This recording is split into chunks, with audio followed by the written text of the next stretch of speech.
시청자 여러분 안녕하십니까? VOA 모닝뉴스 시작합니다. 미국이 중국의 외교, 군사, 경제적 압박을 강화하고 있는 가운데 국무부는 미중 사이의 양자태기를 각국에 강요하는 것은 아니라고 밝혔습니다. 마이크 폼페이오 국무장관은 대북 제재 이행과 관련해 북한을 제재 이행이 완전히 이루어지지 않고 있는 나라로 지목하고 제재 이행의 중요성을 거듭 강조했습니다. 조상진 기자가 보도합니다.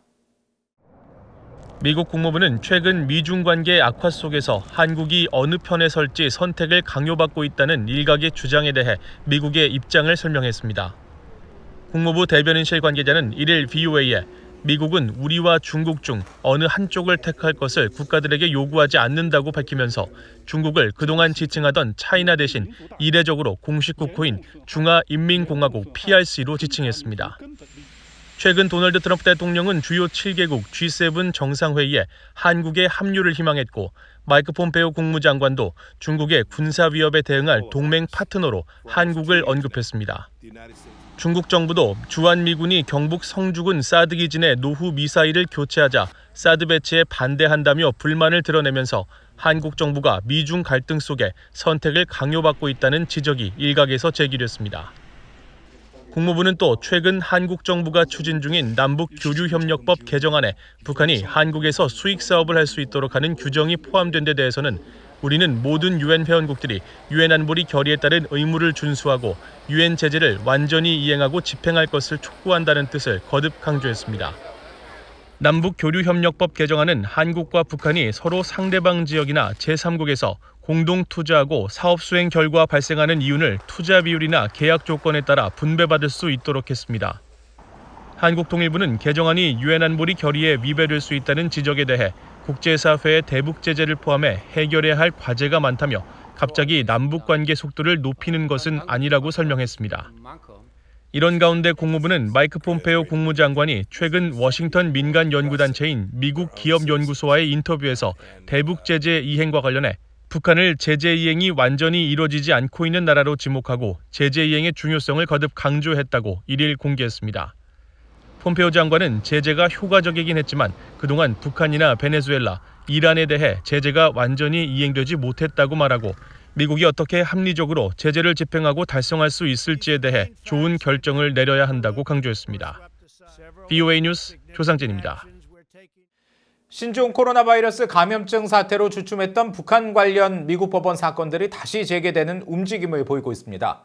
특히 북한에서 열린 가상화폐 회의에 참석했다가 기소됐던 버질 그리피시의 변호인이 유엔 주재 북한 대사관의 이메일 접속 관련 세부 내용을 공개해달라고 미 법원의 요청에 주목을 끌고 있습니다. 함지아 기자가 보도합니다. 북한에서 열린 가상화폐 회의에 참석해 북한의 자금 세탁과 가상화폐 관련 정보를 넘긴 혐의로 지난해 11월 미국 연방수사국 FBI에 체포된 버질 그리피스 씨의 변호인이 1일 법원에 소송 각하 신청서를 제출했습니다. 그리피스 씨가 북한으로 향하기 전 뉴욕의 유엔 주재 북한 대표부와 이메일을 주고받은 것으로 알려졌는데 북한 대표부가 해당 이메일을 뉴욕 맨해튼이 아닌 다른 곳에서 열람했다는 게 주된 내용입니다. 그러면서 북한 대표부가 이메일을 열어본 곳이 맨해튼뿐 아니라 미국 버지니아와 오레건, 아일랜드 더블린 등으로 확인됐다면서 다른 곳에서도 이메일을 열람한 만큼 현재 사건이 진행 중인 뉴욕 남부법원에 관할 건이 없다는 주장입니다. 미국 법조계 관계자는 VOA에 그리피스 씨 측이 금융범죄에 가장 적극적으로 기소를 하는 것으로 알려진 뉴욕 남부법원을 피해 다른 지역에서 재판을 받겠다는 의도로 풀이했습니다.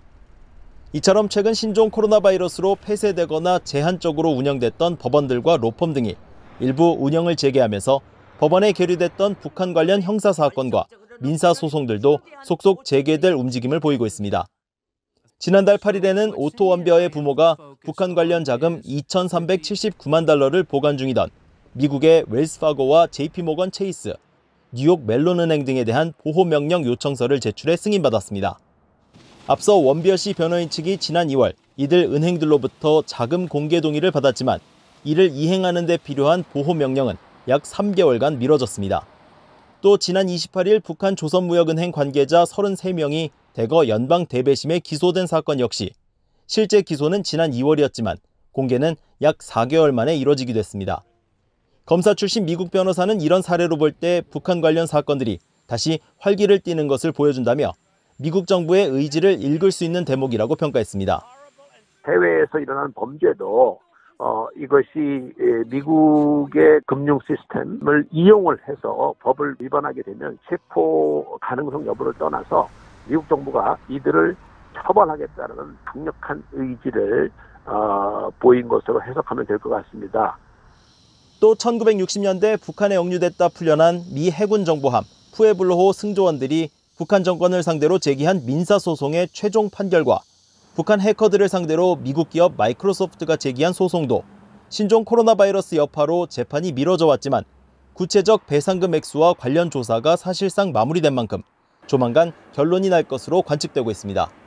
VOA 뉴스 함지아입니다. 유엔 안전보장이사회 대북제재위원회 의장국인 독일이 신종 코로나 바이러스 사태 속에서 대북제재가 북한의 인도주의 상황을 악화시킨다는 주장에 대해 북한 인도주의 상황 악화의 전적인 책임은 김정은 정권에 있다고 지적했습니다. 유엔 주재 독일 대표부는 29일 자체 사회연결망 서비스 트위터에 제재가 북한 내 인도주의 상황에 해가 된다는 주장은 반박돼야 한다면서 북한 당국이 인도주의 접근을 제한하면서 제재의 인도주의적 영향에 대해 불평하는 것은 위선이며 유엔 안보리 회의에서 독일은 북한 정권이 인도주의 상황에 대한 전적인 책임이 있음을 명확히 밝힌 바 있다고 강조했습니다.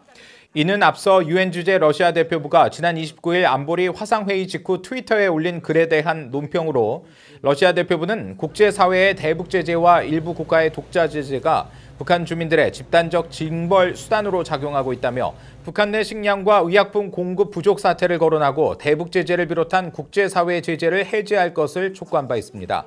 이런 가운데 지난달 안보리 순회 의장국이었던 유엔 주재 에스토니아 대표부도 29일 트위터를 통해 러시아 측의 주장을 반박하면서 북한은 핵과 탄도미사일 프로그램 포기 조치에 실패해왔다면서 이런 상황 속에서 제재가 해제될 수는 없다고 지적했습니다.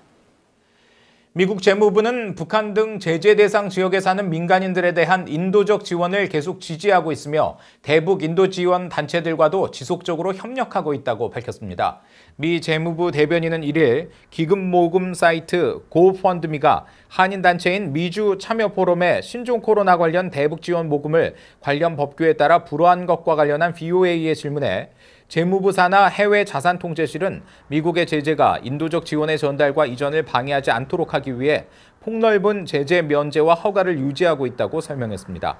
또 해외 자산 통제실이 최근 북한 등 제재 대상 국가에 대한 인도주의 지원과 관련해 적절한 제재 면제와 예외, 허가에 대한 자세한 내용이 담긴 통합 지침 설명 자료를 제공하고 있다고 덧붙였습니다.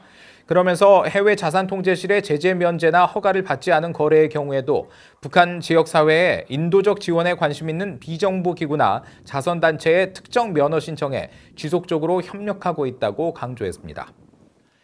유럽연합 EU가 북한의 국영항공사인 고려항공에 대해 10년 연속 유럽연합 회원국 내 운항 제한 항공사로 지정했습니다. 유럽연합 집행위원회는 2일 개정 발표한 EU 항공안전 목록에서 북한 고려항공의 유럽연합 영내 운항을 엄격히 제한하는 조치를 계속 유지한다면서 TU-204 항공기 2대를 제외한 모든 고려항공 항공기들은 앞으로 유럽연합 내 운항이 계속 금지된다고 밝혔습니다.